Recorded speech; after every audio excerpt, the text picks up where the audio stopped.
Fight fans, welcome to the PBC podcast, brought to you by Premier Boxing Champions with your host, Kenneth Bouhairie and Michael Rosenthal.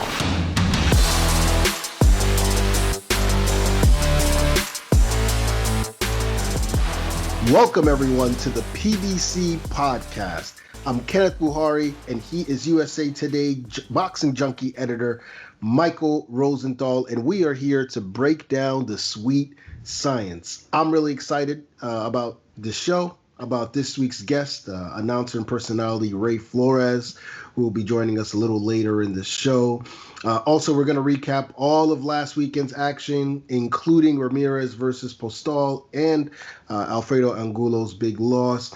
Plus, we're going to look ahead to the special Sunday night version of FOX PBC Fight Night, which features Yordenis Ugas, and of course this week's toe-to-toe segment, where we're going to take a stroll down memory lane and look back at some of the wildest press conferences we've ever attended. But first, let's talk about some current events. Mike and I were on the two Zoom calls this week for the huge, unprecedented blockbuster 2-for-1 for the price of one.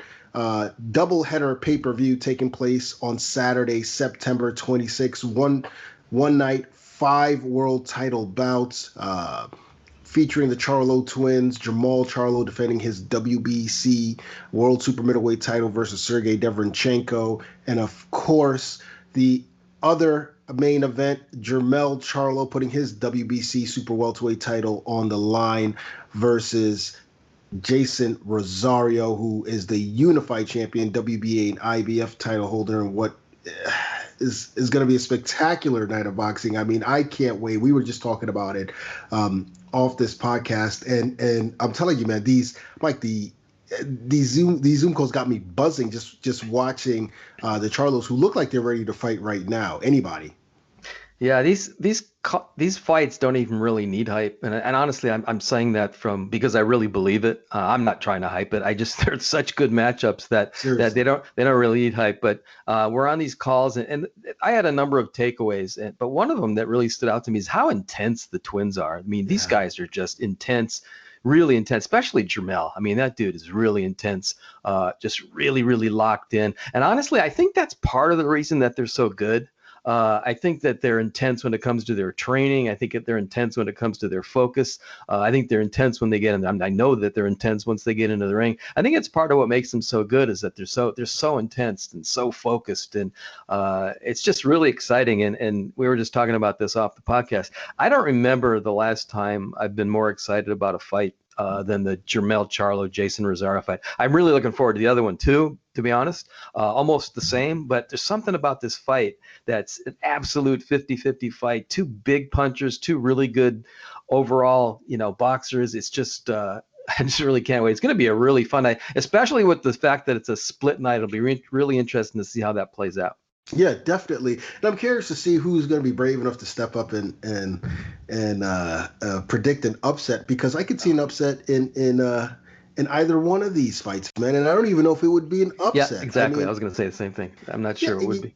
Right. You got Sergey Derevyanchenko who arguably beat Gennady Golovkin. Same thing with Danny Jacobs. And then you got Jason Rosario, who, lest we forget, he's the unified champion going into the fight. He's the one who beat the perceived man in the division at the time in Julian J. Rock Williams. And what's scary about that, what we were discussing before, is that what's scary about that for Jermell Charlo, I should say, is that not only does Jason Rosario hit really, really hard, he's just a really big dude. And if you watched his fight versus Julian Williams, he wasn't just that he knocked him out.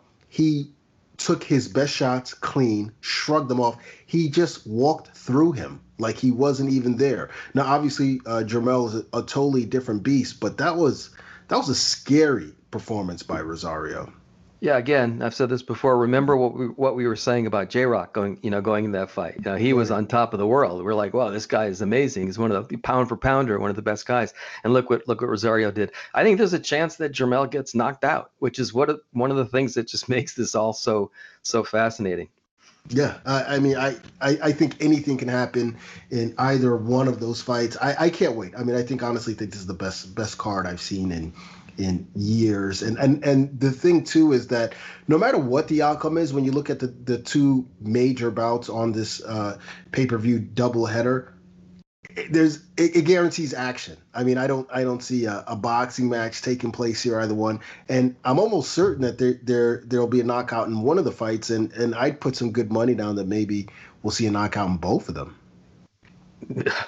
I can't wait. We have less than a month now, so we'll be talking about it more. Yeah, for sure. We'll be breaking it down. Can't wait to share my thoughts and my prediction on that fight. Now let's talk about some other current events. Now last week in Australia there was a bit of controversy as undefeated Tim Tszyu took on former world champion Jeff Horn in a 154-pound battle. Now Tim Tszyu, whose father was the 140-pound legend Costa Tszyu, this kid is a chip off the old block. I mean, he dominated Horn, dropped him twice. Fight could have been stopped rounds earlier before it actually stopped, but finally, prior to the 9th round, Horn, who was completely spent and battered by then, retired on his stool.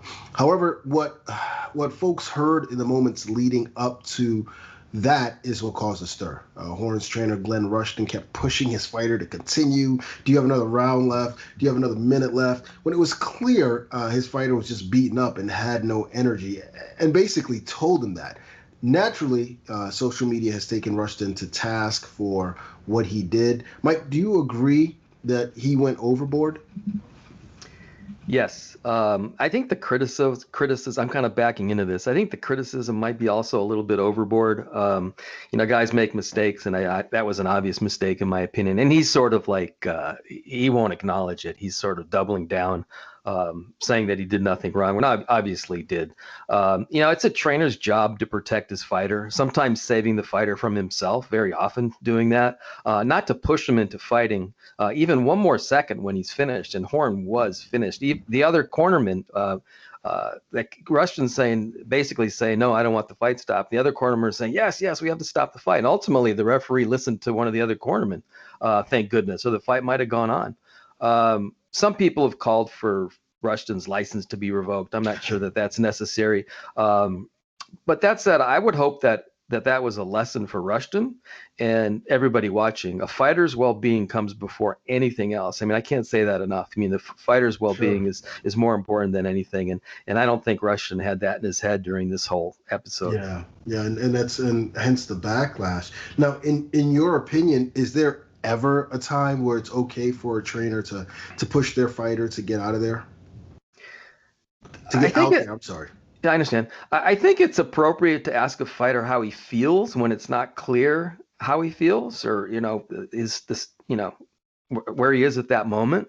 But in this fight, I think it was clear. So that's what made it so inappropriate. You can't really, when a fighter is on the edge like that, when he's basically finished or even close to finished, you can't rely on the fighter at all to decide whether he's going to continue to fight, because almost every fighter is going to say, I want to keep fighting. That's the whole point. You can't do that because he's not going to cooperate. You need to make the assessment yourself. And Rushton's been with him for a long time, so he had to know that the guy was done. So I don't know why or how he convinced himself otherwise, but thank goodness one of the other cornermen, or maybe more than one, convinced the ref that enough was enough. No, to answer your question, there really isn't a time when you should push a guy too hard. I can think of too many examples where really brilliant trainers made just the right call. Eddie Futch in the last, going into the 15th round of the Frazier Ali thrill in Manila, for example. Guys that are good, they know what to do and when to do it. And in this case, Rushton just didn't do that. Yeah, I agree with you. What I had in mind, actually, which is nowhere near, or maybe it is, depending on how you look at it, but nowhere near similar, but where a trainer would try to push their fighter to get out there, was two different instances with Andrew Galata, where he just decided he didn't want to fight anymore, and his trainers were pleading with him. I think one time was against Mike Tyson. I think the other time might have been against Michael Grant. I don't remember, but he was hurt. Didn't seem badly hurt, far be it for me to judge, but it just sort of seemed like he didn't want to go through with it anymore, and the trainers pushed him. Do you remember those instances, and what were your thoughts if you do? Honestly, to be honest with you, I don't remember that part of it, because for me, the what I remember when I think of Galata now, I just think of all the low blows against Riddick Bowe. Honestly, I don't. Now I'm curious. I'll probably go back and watch it on YouTube, but I don't remember. You know, we could think of examples where guys push too hard, and he's the exception, though. Yeah, most guys no. You know, I wrote a story for The Ring magazine about the Pacquiao Margarito fight, and Robert Garcia was a young trainer at that point. He was working with Margarito, and I interviewed him. Great interview, and he basically knew that the fight should have been stopped before the end. I mean, there's no way in hell that Margarito's the kind of guy, there's no way he was going to quit. He literally would die in the ring before he would quit in a fight, no matter what the situation was. But Garcia knew toward the end of the fight that he should stop the fight, but he was a young guy, and there were guys, other guys in Margarito's corner, guys, managers who had been with him his whole career, who knew him a lot better. So Robert kind of deferred to them. But I asked him, listen, is there any regrets? And he just immediately said, I should have stopped the fight. He's if he could go back in time, he would have stopped, because that basically ended Margarito's career as he knew it, because his face got broken in that fight, and he was never really the same. So all these things that we're talking about should be lessons for trainers. Just don't take chances with guys' well-being. Err on the side of caution. Yeah, exactly. Now, in other news, former cruiserweight king and WBO #1 world heavyweight contender Alexander Usyk says he plans to enforce his mandatory position against champion Anthony Joshua, who is already discussing a unification bout, perhaps against Tyson Fury. I'm sure Deontay Wilder is just loving hearing this kind of talk, by the way. Same for Kubrat Pulev, who is supposed to be fighting Joshua later this year. But Mike, getting back to what Usyk is trying to do, what are your thoughts on that?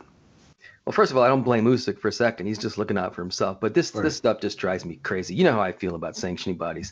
So here, the situation with Dillian White is that if he would have beaten Povetkin, and everybody thought he was going to, there was a decent chance that the winner of Fury and Wilder would have had to have fought him, had to defend against him, instead of fighting the winner of Joshua and Pulev, which is just nuts as far as I'm concerned, because, you know, obviously the fans want to see, you know, the unification fight. That's the fight that's good for boxing, but you have to kowtow to the sanctioning bodies, because for whatever reason, because these guys want to hang on to their titles. They want to hang on to them because that's the only way you could fight for unified titles, is if you have them. But it just drives me nuts, because basically, in my opinion, sanctioning bodies often stand in the way of fights that you really want to see. Now, I understand the function of sanctioning bodies. I understand the purpose of mandatory challenges. It's to get the champions to fight, you know, the best guys and that kind of thing. But I think they should stand down when it's clear that there's a better fight out there, that this is the fight that the fans want to see. But you know what? You dance with the devil, this is what you get. I mean, the sanctioning bodies are a big part of boxing, and they do have a purpose. They even do some good things. The WBC, the drug program is fantastic. But I just, when they get in the way of putting together the fights that you really want to see, I think that's a problem. Yeah, I completely agree with you. And there are some times where, hey, maybe you do want to see the mandatory challenger get a shot. Yeah. But, you know, I mean, in the way of a unification, I don't know. And maybe it's a case-by-case basis kind of deal, but there has to be some overarching law that deals with that. Anyway, let's take a quick break and come right back with the PBC Fight of the Week. A welterweight championship fight is on Fox. Oh, there's a shot.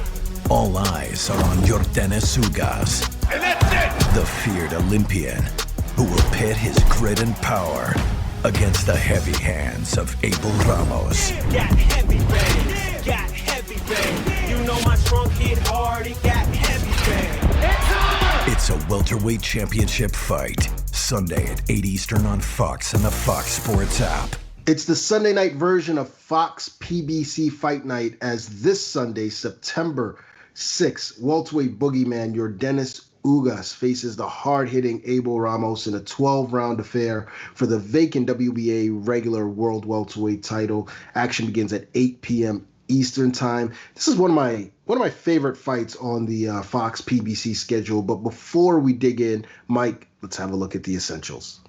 Here we go. Ugas last fought.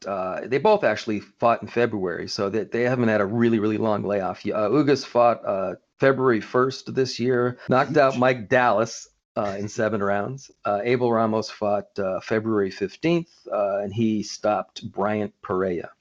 Ugas is 25-4 with 12 knockouts. Ramos 26-3-2 with 20 knockouts.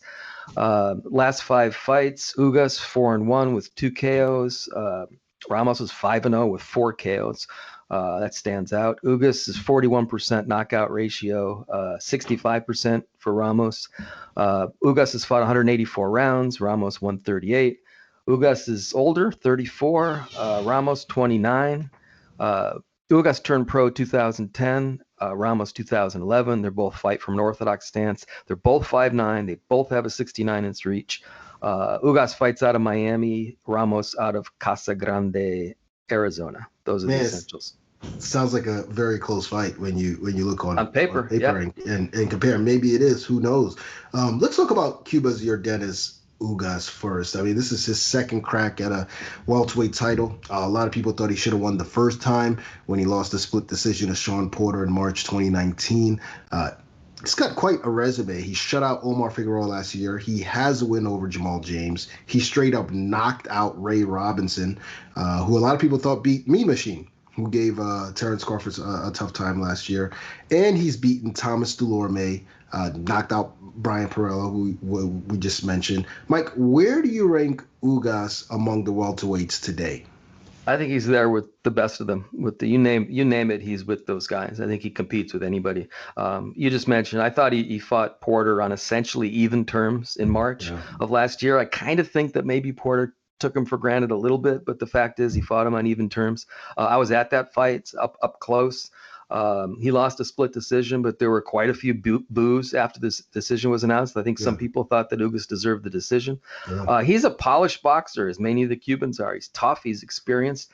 I don't think anyone in the division is really in a hurry to fight this guy, especially because he doesn't have a huge fan following. So you're taking a big risk with maybe not quite as much to gain as you would against maybe a bigger name guy.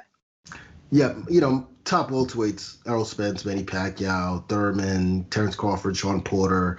I don't know for welterweights anyway, I think you could place Ugas above Danny Garcia even. He may have a pretty good case to be above Crawford too, if you ask me.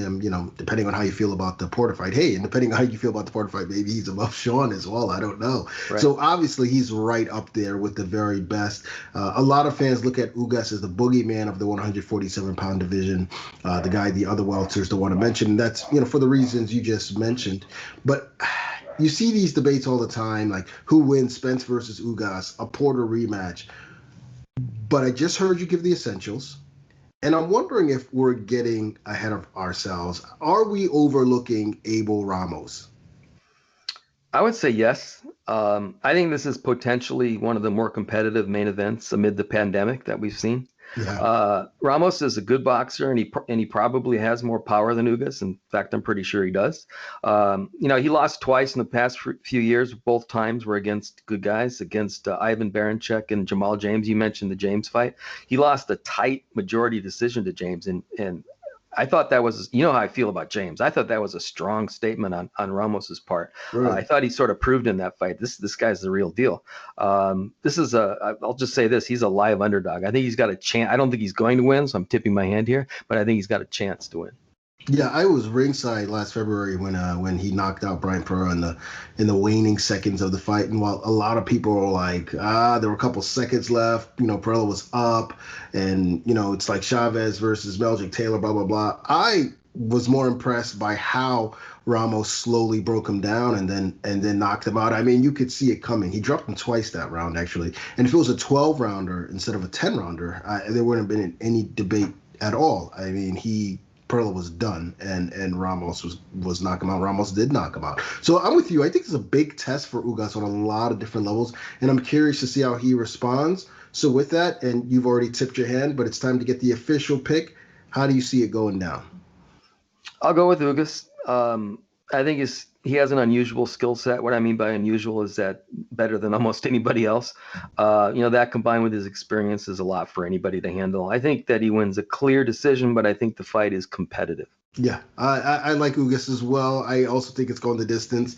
I could see him becoming a world champion via a 12-round competitive decision and a pretty good back and forth where, he proves that he is, in fact, elite, and Abel Ramos does nothing to damage his reputation. Now, speaking of reputation, I am still ahead in our prediction league. No surprise there. 15-4. Mike is 14-5. We did lose one fight last week when Caleb Truex pulled out of his bout versus Alfredo Angulo, so I missed out on a chance to I think he extend lucked my out. lead. I don't know about that. Luck is for the mediocre, as Canelo Alvarez once said. And my lead's not going to change, obviously, since we're both picking Ugas here, but that's fine. Let's move ahead. It is time for this week's guest. He is a ring announcer and play-by-play commentator for various boxing and mixed martial art promotions, including, of course, Premier Boxing Champions. He's also the voice you hear at the beginning of this podcast and the one mediating all those crazy press conferences we have, none other than Mr. Ray Flores. All right, Ray, first things first, happy belated birthday. Oh, you guys are awesome, man. Thank you guys very much. I want to thank you and the entire PBC staff and universe for making my day even that much more special. So I'm very thankful, and my birthday wish is for us to continue to have great boxing, and lo and behold, that's what we're in for. Amen to that. How'd you spend your day? Did you do anything special? Yeah, I just went out to brunch. My girlfriend took me out to brunch and stuff like that. I'm a big Walter Payton fan, so with it being as I get up in age, number 34, I decided to wear the Walter Payton shirt. Oh, we had a good time, man, and it was nice, especially coming off of the fun night that we had the night before with Arizlandi Lara in that card. I mean, the first fight with Martinez and Arcon was awesome. So it was good to be able to just enjoy some of the Southern California sun. Nice. You just mentioned being a Walter Payton fan. Where are you from? Where did you grow up?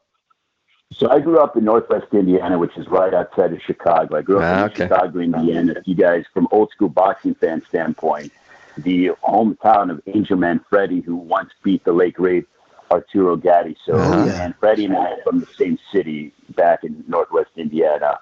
But I consider myself a Chicagoan through and through. Make no mistake about that. Yeah, I'm from Chicago too. My mom has been a Cubs fan for about 100 years, so it's ingrained in me. Oh, yeah. So Ray, you've been. I'm a White Sox fan, but it's all right. I'm not a Cubs fan. My dad was a White Sox fan, so we got that too. We're covered. So you've been pretty much locked in a bubble since PBC boxing returned. Can you tell us what that experience has been like overall? I tell you what, guys, I think the PBC bubble that the entire PBC staff and TGB promotion staff has done runs so well and so smooth. So what happens is that, I've gone in and I've done 2 weigh-ins, like here in Los Angeles. You go in and immediately before you even go upstairs or whatever, you use a side entrance. You go and you fill out your paperwork, you get your COVID test done immediately. Then you go upstairs to the office, and they immediately make you place your bags down. They sanitize your bags. Then you're given your room key. You're then given a wristband to designate if you pass the COVID test or if you're still waiting your results. They scan you everywhere you go. So literally, to get into an elevator, you get your ID or you get your wristband scanned. From there, they take you up to your room and you're quarantined for 24 hours until your tests come back negative. Food is delivered to your door. So they give you a piece of paper before you even get there. You fill it out as to what meals you want. And the meals are delivered right to your door. The food has been exceptional. The staff is second to none. Everybody's maintaining social distancing. I mean, guys, it runs like a well-oiled machine, and hats off to everybody involved for how easy and how wonderful they make it for the staff. I love the way you laid that out. Obviously, though, in a perfect world, we wouldn't have to go through any of this. Are there difficult aspects of it, too? I mean, I don't think so, because the only thing is that fighters are not going to be able to go and do what they typically do. So if they want to go for a run in the park, if they want to be outside, if they want to go sightsee. Right. There was a fighter who fought off TV last week, and he was from West Virginia. I forgot what his name was. And I remember his coach that was saying, he goes, we really don't get out much in West Virginia. We're staying right next door. They're close to the Staples Center. I want to go see the Kobe and Magic Johnson statue, and I can't because we're in isolation and stuff. So I think that's the only drawback for a lot of guys and stuff like that. But other than that, everyone seems to be, thinking on the same mindset. I think that fighters now have adjusted to the fact that, you can't go to a 24-hour fitness and stuff like that. Things have to be a little more relegated, and they're adapting to that. So I think everyone is really moving forward. We're making the best out of the situation. Do I wish we could have fans? Do I miss seeing you guys both at fights? 100%. But we have to be able to adjust, and hopefully this thing gets behind us sooner rather than later. Yeah. Now tell me more about this food that you said was exceptional. What kind of grub are they bringing over to you guys? Well, for me, since I'm not making weight, the food is exceptional. On my point, I had some killer salmon last week with some, good brown rice and exceptional salad. I had some tri-tip steak with a little bit of cheese sauce and some roasted potatoes and vegetables. I stayed away from the pineapple upside down cake, guys, because I'm trying to maintain my fitness level to a point, but the food is off the charts. I'll be honest with you, Kenneth. Man, oh man, they bring out the gourmet food when it comes to the PBC bubble. Okay, I like hearing that, man. I love hearing that, actually. Now, you mentioned before being a big Chicago sports fan and so forth. Did you participate in any sports yourself when you were growing up? Yeah, when I was growing up, I did soccer. I played basketball. I realized I couldn't jump 2 inches off the ground. So that, growing up in a high school that had some pretty good basketball players, Etuan Moore, who plays for the New Orleans Pelicans, Kawan Short, who's an all-pro defensive end or defensive tackle for the Carolina Panthers. They all started on my varsity team, guys. So I realized very early on that my athletic ability was rather limited. So I got into doing local TV when I was 15, 16 years old. As a youth, I got into sports, but I knew exactly what I wanted to do from a very early age. Oh, that's interesting. What's your original connection to boxing? When did that start? I grew up around boxing probably as early as 3 years old. That was my first memory of watching TV, and Julio Cesar Chavez Sr. to us, being Mexican, American, is a god. To be able to see what he was able to do, it was a big family thing. The whole family would come over to our house and watch the Chavez pay-per-views. I recollect the fight when he had with Hector Macho Camacho, I believe in September of 1992, and to see him defeat Camacho, the Mexico versus Puerto Rico rivalry, and then for him to follow it up in February of 93 with Julio Cesar Chavez and Greg Halligan.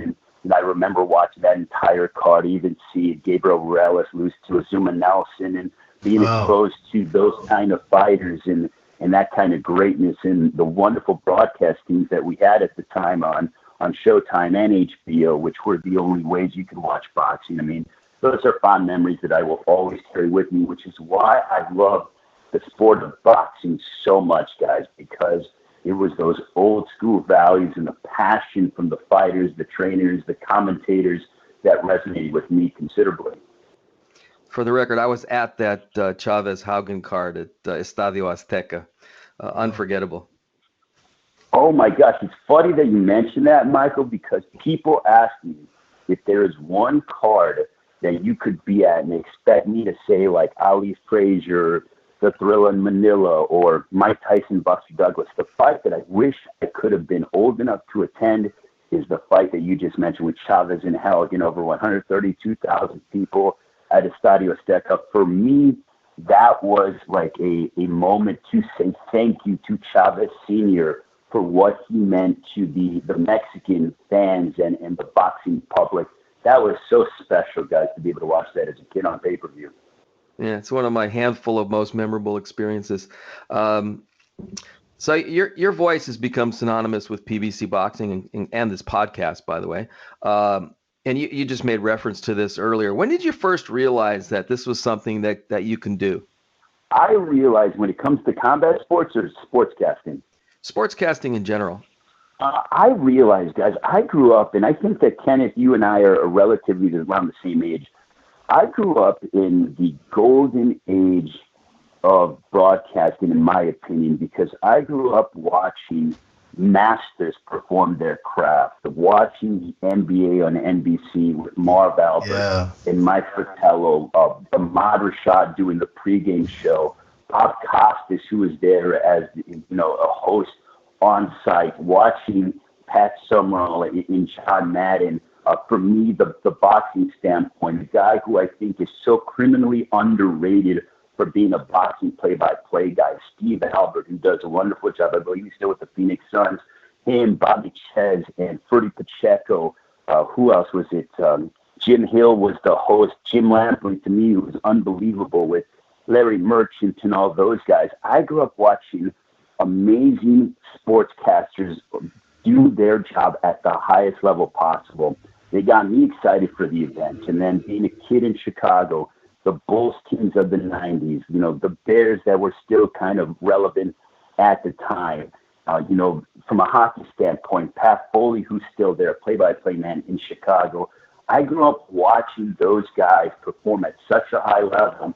And I kind of knew, guys, I knew that I probably had about 2 left feet and that I wasn't athletically inclined. So why go that route? And I decided to focus my energy. My dad even told me, well, go and try to be a sportscaster. When I was 6 and 7 years old, I started watching these masters and started putting myself in a position to get to that level one day. Interesting. How did you actually get your start in the business? When did you get your foot in the door? Guys, I know this is a boxing podcast, but I started cutting my teeth when it comes to the fight business in MMA first. There was a guy who was it was dissolved into the UFC called the WEC, which the UFC bought. It highlighted the lighter weight classes, 35, 45, and 55. There was a fighter who was fighting locally in my hometown of East Chicago, Indiana, named Miguel Torres.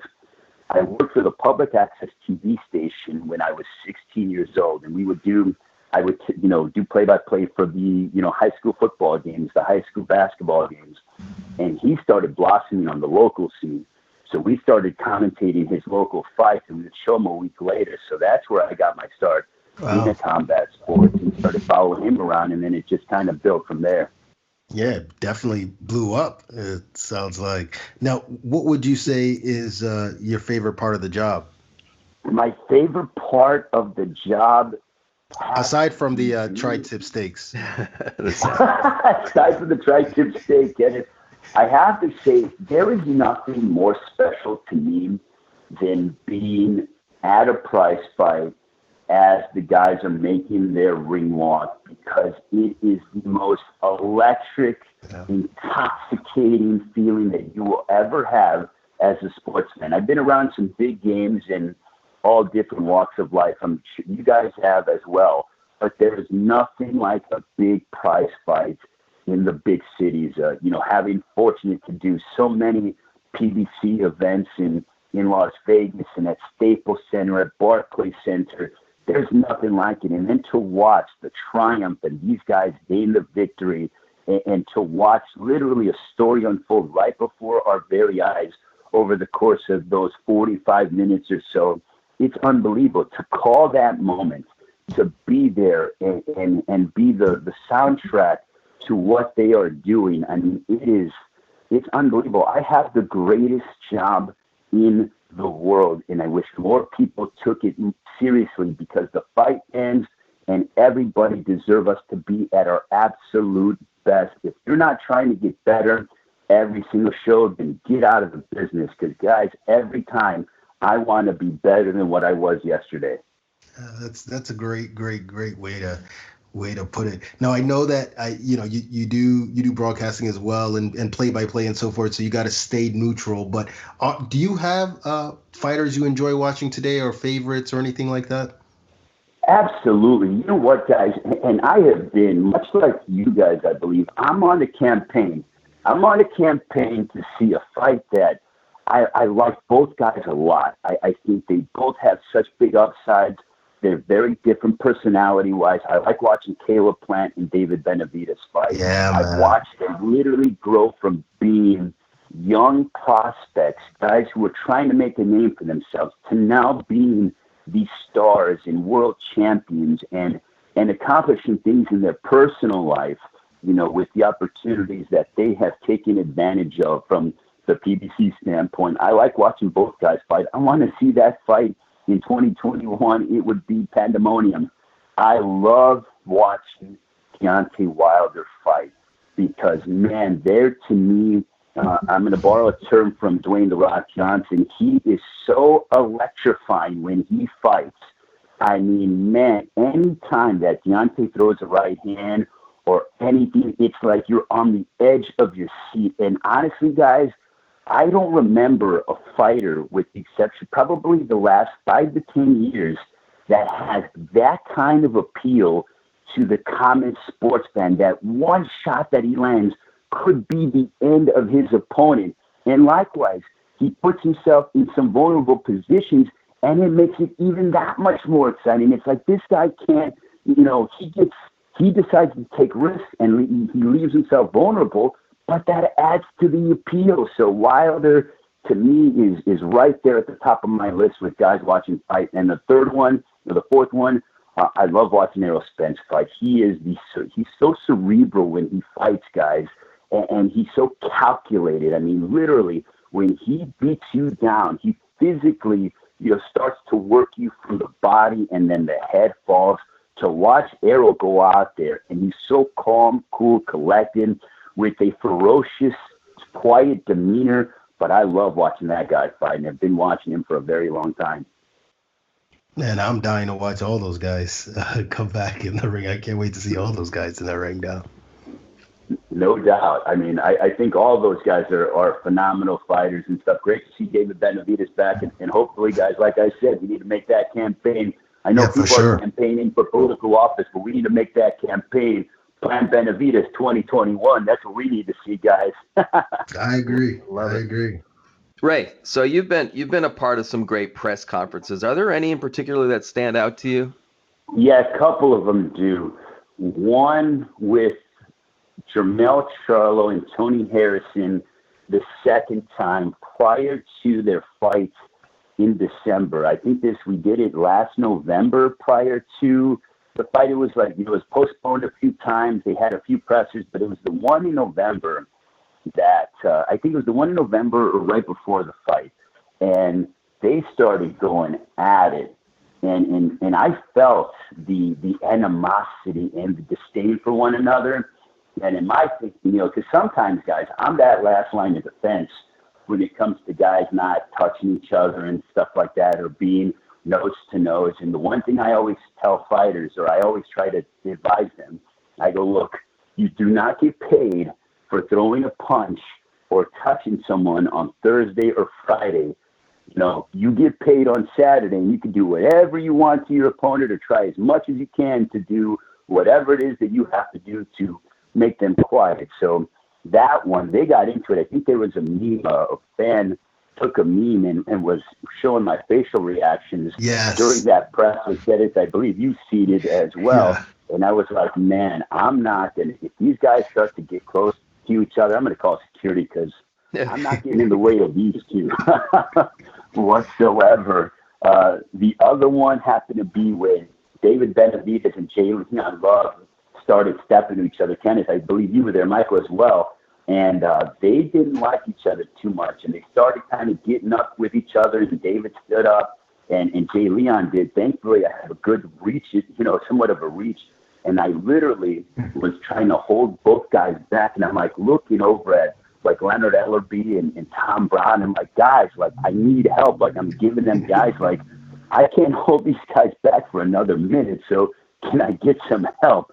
So those are the two that stand out. Also another one, Caleb Plant, when he fought Mike Lee, I was doing the introductions for them, and they started getting real close to each other and almost bumping into one another. And I literally grabbed, I think I grabbed Mike Lee and was telling Caleb, bro, I know you're upset and you guys are into this thing, but, not today. You can do it whatever you want on Saturday night. You can, have all the liberties you want. So those are the three that stand out. I love being a part of them. And guys, look, if I got to put myself on the line to preserve a fight, then hey, that's what I'm going to do. You know what I mean? I'm born and bred from Chicago, Indiana, I don't want to take anything, but if I have to for the betterment of the company, by all means, let's do it. Well, thank goodness you haven't taken a shot yet. So exactly.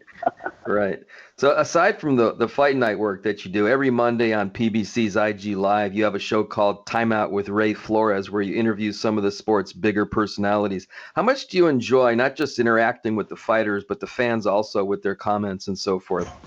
You know what? I love all the fans are so wonderful and they're positive and stuff. And that's the one thing I would say, guys, is that this is a very weird time. And, there's such a state of change that's happening in our world. I would love for us to all be more positive with one another. But the one thing I love is the questions, and that I love the comments. I love the passion. I love how engaged they are when it comes to the fighters.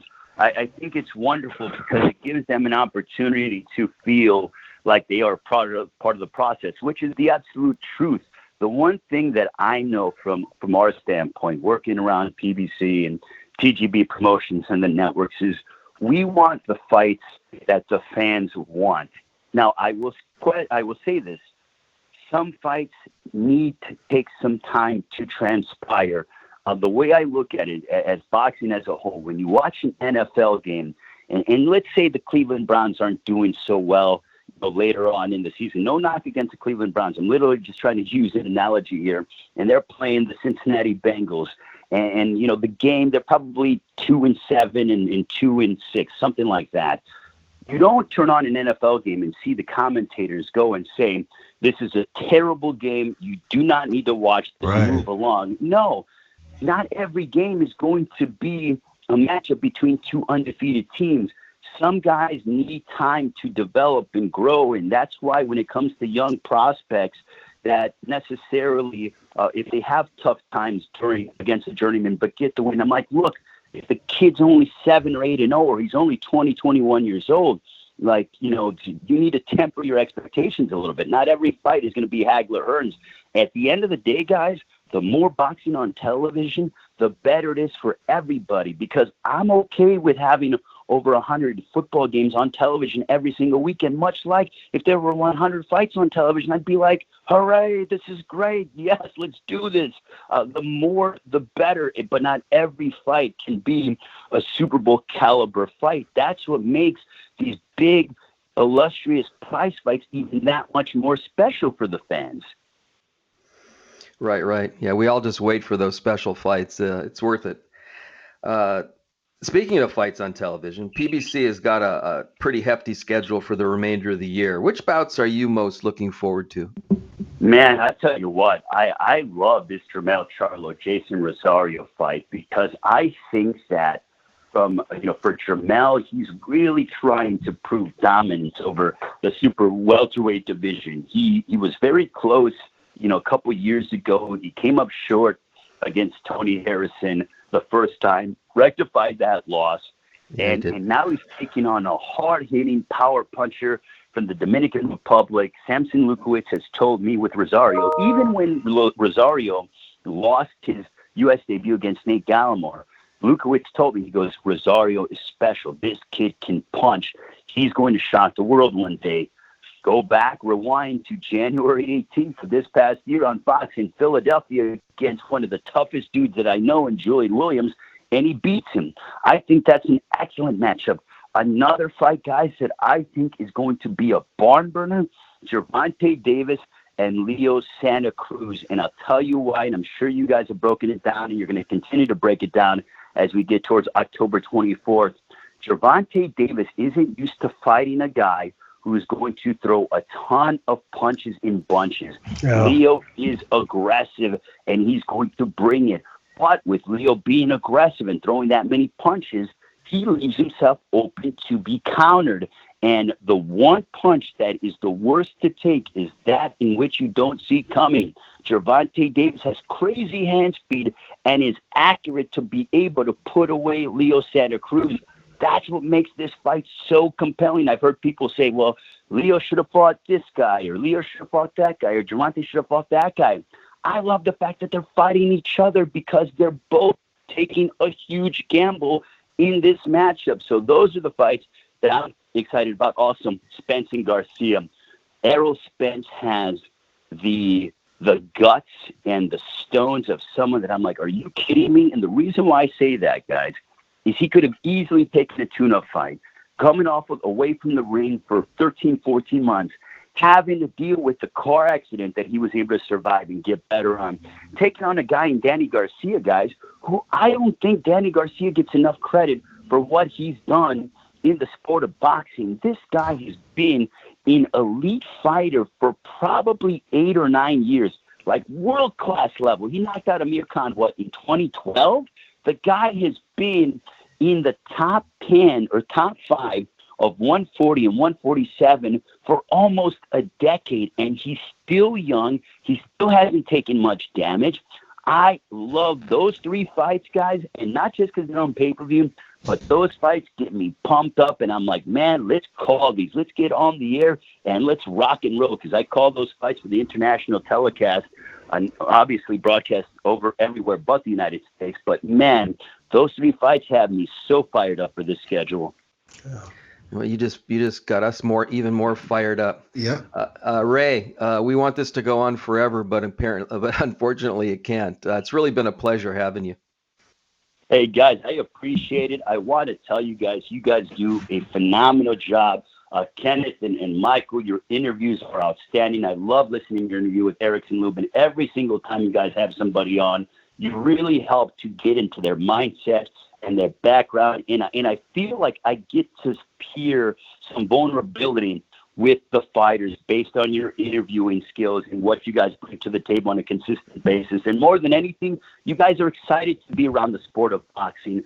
That's what we need more of, more positivity, more excitement for upcoming fights.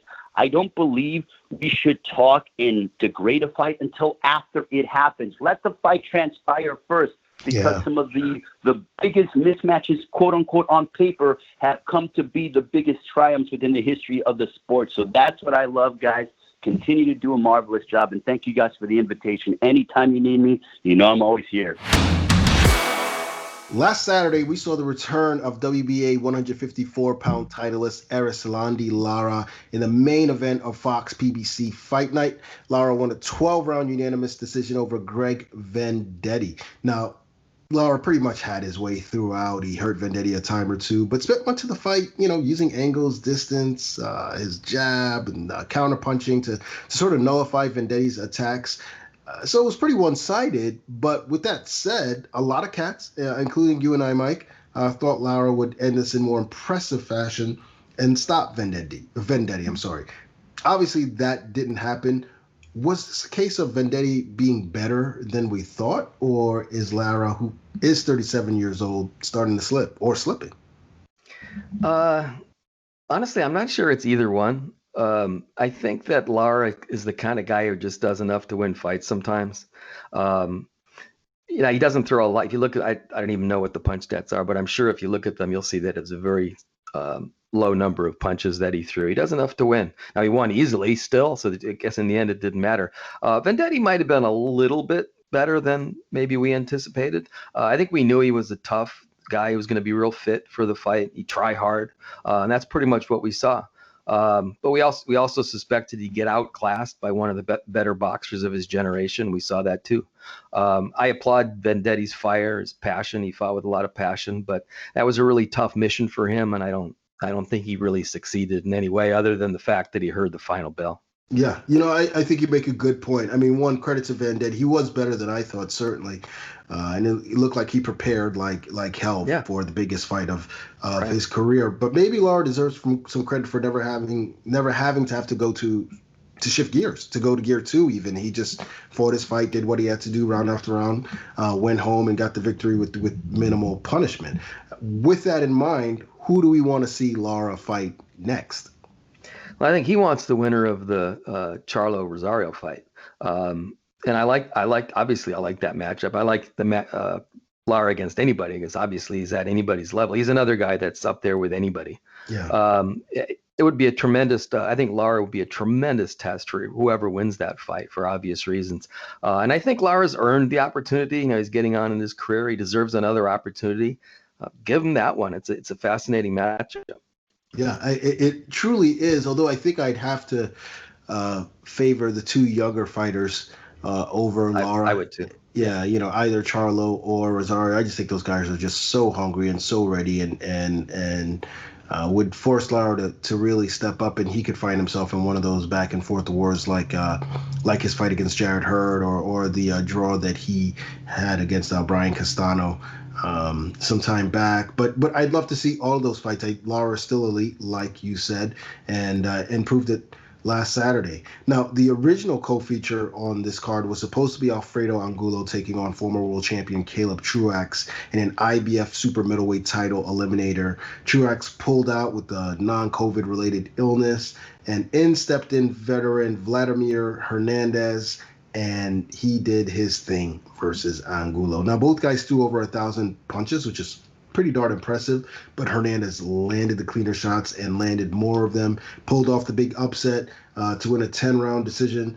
And of course, the question is now, Mike, where does Alfredo Angulo go from here?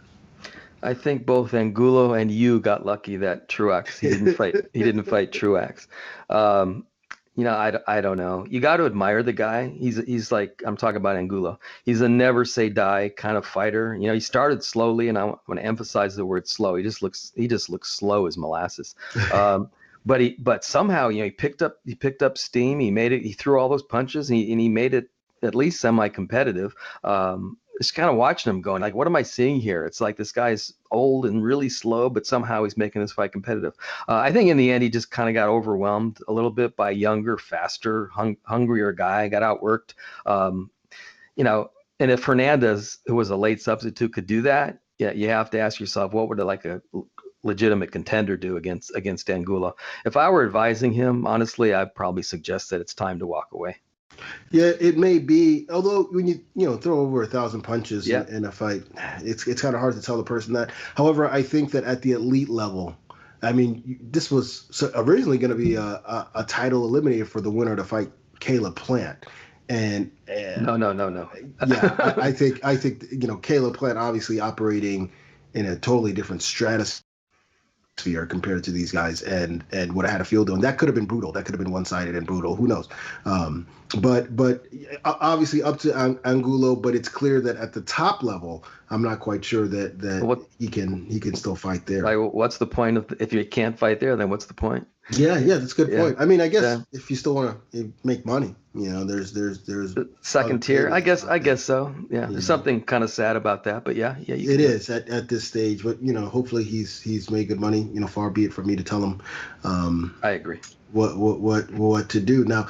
The televised opener featured some young guns, exact opposite. Two really good undefeated 140-pound prospects, Abraham Martinez and Luis Arcon. They traded blows, traded knockdowns, and in the end, it was an even exchange. The judges ruled it a draw after 8 rounds, and I think they got it, just about right. Really, I didn't want to see either guy lose.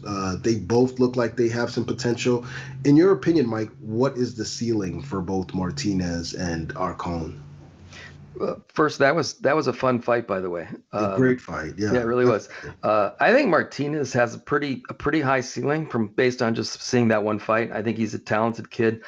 He's super athletic. And he obviously can punch. Just look at his record. I think he's got a lot to work on, though. He got caught with some big shots, to the credit of Arcon. But he shouldn't have got caught with some of those shots, and he kept getting hit. I think that he needs to focus on defense. I think when he goes back to the gym. But I think he's got a lot of potential. He looked really good. And to his credit, he did settle down in the second half of the fight, which I think is a good sign. So he was able to adjust. Arcon. Obviously he's got good power. And I think based on what I know, he's come a long way in terms of his boxing. Apparently he hasn't been doing it that long, and he's really come a long way. I just think he's got a long way to go still. He's definitely a work in progress. I would say Martinez probably has a higher ceiling, but it's a little tougher to gauge Arcon. He does have power, tough guy, but I think he's got a long way to go in terms of boxing. Yeah, I think both of them do, to be quite honest. But there's some tools there. I liked Arcon's length and his jab, but I felt like, properly developed, maybe he would have the higher ceiling. But Martinez, he's got some serious power, though. I mean, that sort of elite level power. And I think if he just throws a couple couple things like how to set it up and so forth. Who knows how high each of those guys can go. Now, speaking of the super lightweights, there was another card that night as unified 140-pound champion Jose Ramirez won a 12-round majority decision over Victor Postol. Mike, was a pretty competitive back and forth. I honestly thought that Ramirez would win more clearly going in, just because I felt like he showed me a lot in his fight against Maurice Hooker. Maybe Hooker was affected by, sucking himself down at 140 pounds again. I don't know. Or maybe I'm not giving Victor Postol enough credit. But I'm getting ahead of myself here. First of all, did you agree with the majority decision for him? Well, the scoring was close enough for me to agree with it, I guess. I had it 114, which I think was, sometimes I'm comfortable with my scoring and sometimes not as much. In this case, I thought it was essentially an even fight. I could see 115, 113 either way. 116, 112 for Ramirez to me was too much. But having said that, people I respect thought Ramirez won easily. I don't see that, but I'll just keep my mouth shut. I had a higher opinion of Ramirez going into this fight. You mentioned the Hooker fight. He looked sensational in that fight. He looked like he might be a pound for pound guy. Yeah. In this fight, he looked kind of ordinary. Maybe it was the long break, the fact the fight was postponed twice played a role, although Postol went through exactly the same thing. Right. And honestly, I do think that Postol is better than people give him credit for. I think Postol is a very good, very, very good boxer. He's not a puncher. He's not that kind of fighter, but he's a very good boxer. Still, I think that Ramirez was lucky to have his hand raised. He started really slowly, in my opinion. He picked up his pace after round 5, but never really took control of the fight, which I kept expecting. It just never happened, which is how I landed on 114. I still think Ramirez I think he's very good. I think the fight with Josh Taylor is going to tell us everything about him, though. Yes, certainly. And I'm still not sure what to think of Jose Ramirez because he has these flashes. You see the talent, you see the pressure, the power, the quickness, everything. He's got the pedigree. He's an Olympian. And I'm just waiting for him to put it all together. And I thought he wasn't going to look back after the Maurice Hooker knockout. But you know what? Maybe, Victor Postol, he hasn't really been dominated by anyone other than Terrence Crawford. He's the only person to knock him out. So maybe I was expecting too much from Jose Ramirez. But I'm looking at that Josh Taylor fight very, very differently now. Although I will say one thing is that Taylor tends to engage in a firefight too, and I feel like that can play into Ramirez's hands. So I still don't know how that's going to turn out. Who do you think would win if Ramirez fought Taylor? Let's put it this way. I would have had more trouble before what I saw on Saturday. I think Taylor beats the guy I saw on Saturday night. I think Taylor is a better boxer than Ramirez. I think Postol was too. And he's a lot more dynamic than Postol is. He can do more things, in other words. For example, Taylor can hurt you, and Postol really can't. I have a feeling that Ramirez is going to be more on his game for that fight. Yeah. Maybe underestimated Postol a little bit. Maybe that could be another factor. But I still lean toward Taylor to win a close decision. I think what you said is probably true. Maybe he's there to be hit a little bit more, which just happens when you're aggressive, and Taylor can be aggressive. But I also think he's a smart fighter. I think he can box. Yeah, I think he'll do what he has to do to stay out of trouble. Hell of a fight, though. That's a special fight. Yeah, great fight, and I hope we get a chance to see it next. All right, let's take a quick break before we go toe-to-toe. A welterweight championship fight is on Fox. Oh, there's a shot. All eyes are on Yordenis Ugas, And that's it. the feared Olympian, who will pit his grit and power against the heavy hands of Abel Ramos. Got heavy, babe. Got heavy, babe. You know my trunk hit hard. It got heavy, babe. It's a welterweight championship fight. Sunday at 8 Eastern on Fox and the Fox Sports app. We are back, and it's time for Mike and I to go toe-to-toe. We are going to debate this week, though. We're going to take a stroll down memory lane. Now, this week, we witnessed the kickoff press conferences for the unprecedented 2 for the price of 1 doubleheader going down Saturday, September 26th on Showtime pay-per-view. 5 world title bouts altogether, including the Charlo twins, Jamal Charlo and Jermell Charlo, in separate headlining career-defining bouts. The Charlos are 2 of the game's most colorful personalities. And it brought me to this question, Mike. What are some of the wildest press conferences you've ever attended? Now, we've all got a story or two, and I'm sure you've witnessed your fair share of crazy ones.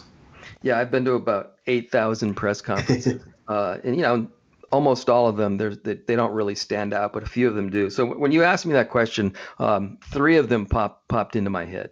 The first one that popped into my head, it was the year 2000. It was a press conference in LA before Mike Tyson's fight with Andrew Galata, which you mentioned earlier. Tyson was on the dais, he was rambling about something when suddenly he jumped up on the table, ripped off his shirt, and just spewed a bunch of angry nonsense.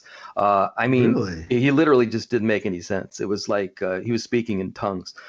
Somewhere in there, he said, and I went back and found this quote, so it's an exact quote, "I'm on the Zoloft to keep from killing y'all."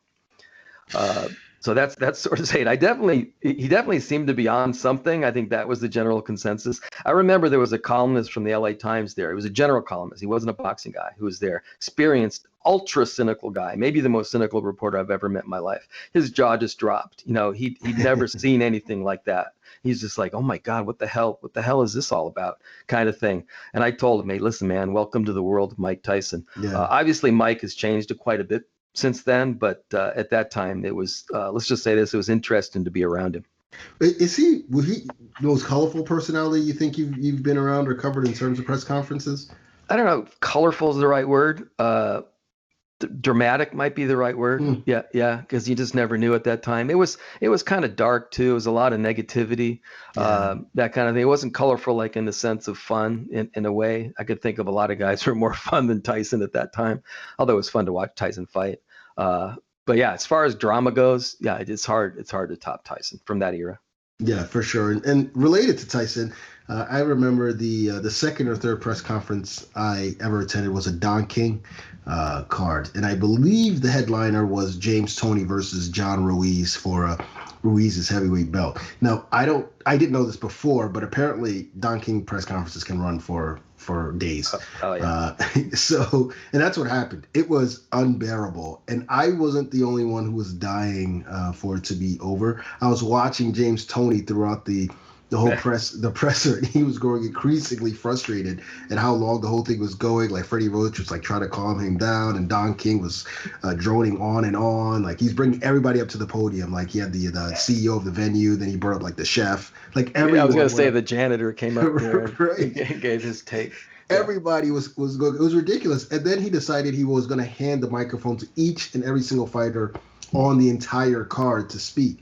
And so they're going on and on and on. And the mic was finally passed to Larry Donald, who was a heavyweight contender at the time. Good boxer.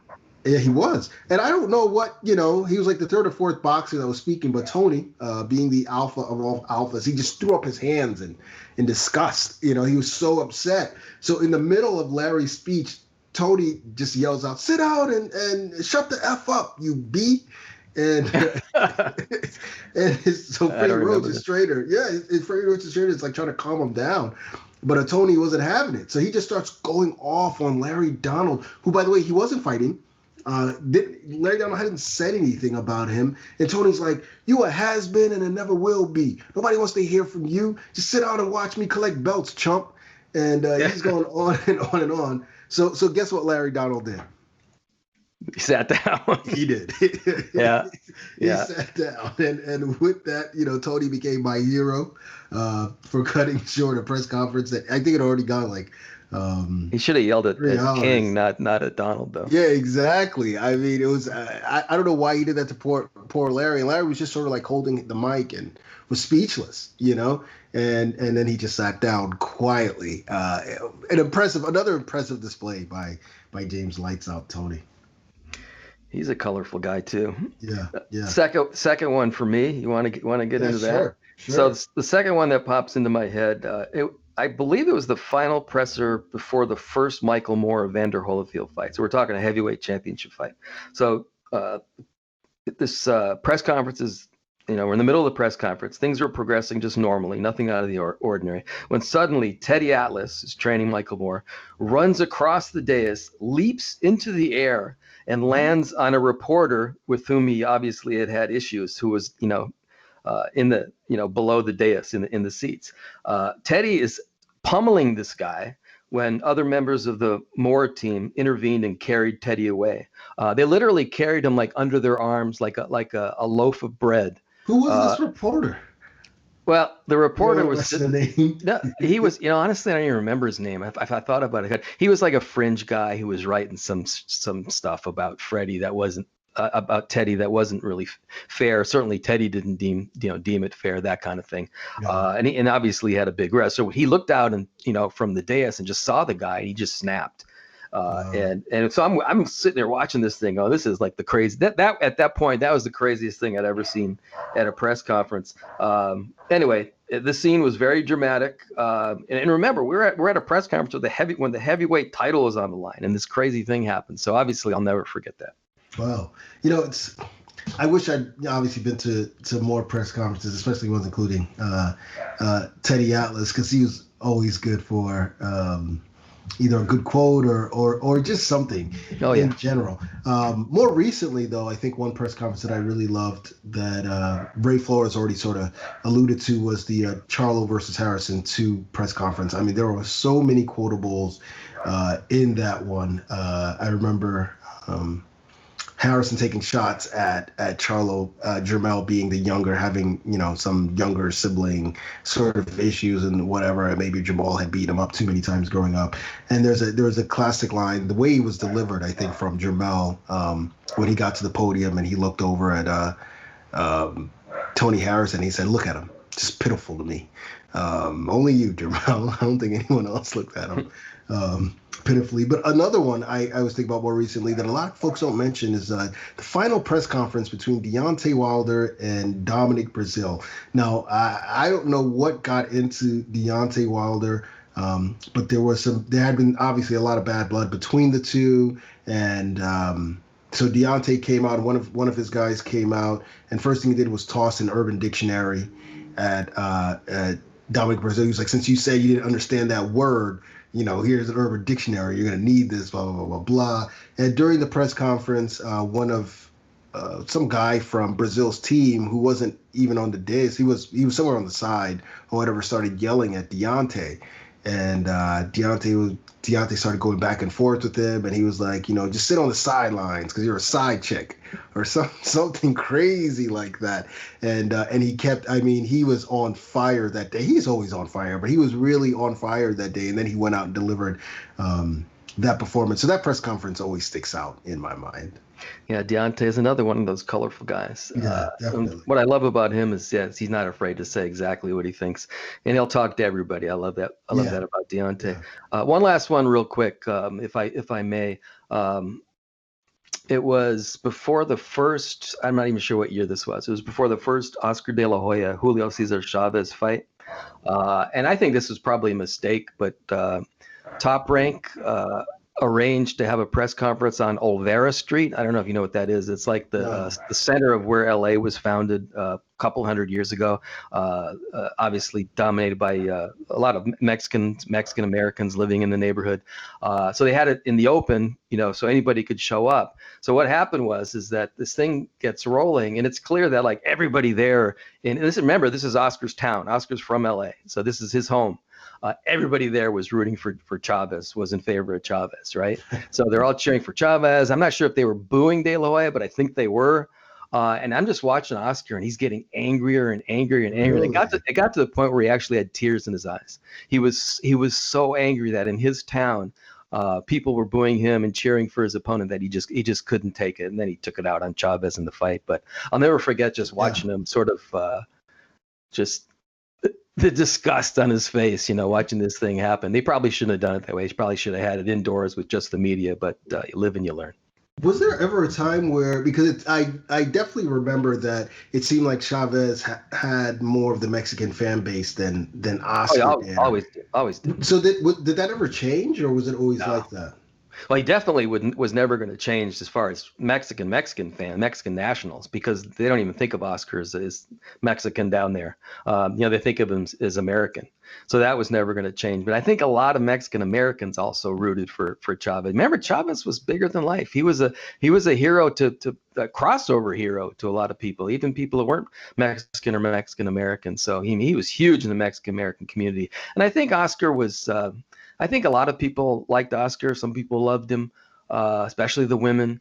But I think he was seen as sort of like a little bit of a, I don't even mean to be critical, but kind of like a prima donna. Yeah. And I don't think a lot of people can relate to that. I think that Chavez is more a man of the people kind of thing. By the way, that's how they feel about Canelo too. There's a lot of people, even in Mexico, who sort of see Canelo as sort of a prima donna, sort of as a, he's like one of the elite. He's not really one of them kind of thing. Yeah. And I've been told, I didn't make this up, and I haven't spent that much time in Mexico. This is what I've been told by like Mexican writers.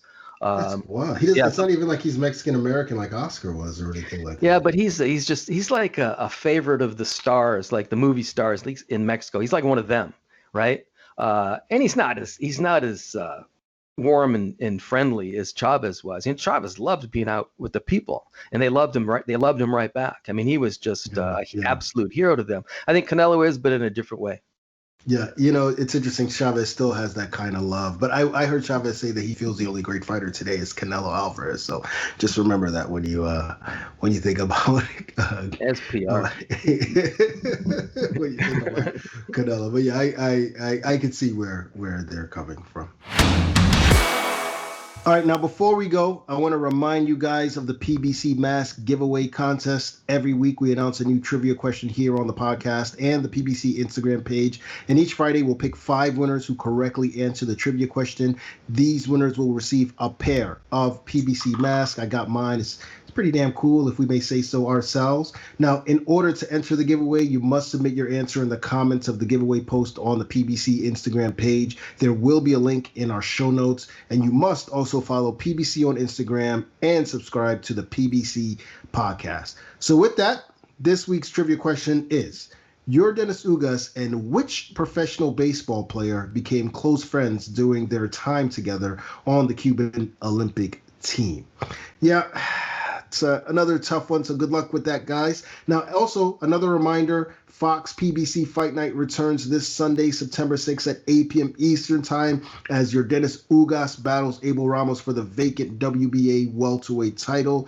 And with that, we'll conclude this week's show. We want to thank Ray Flores, of course, for joining us as always. Always good to chat with him. And we want to thank you guys for tuning in. You can find the PBC podcast on all podcast platforms, including YouTube, as well as the PBC website. And we'll be right here again next week for more boxing talk on the PBC podcast.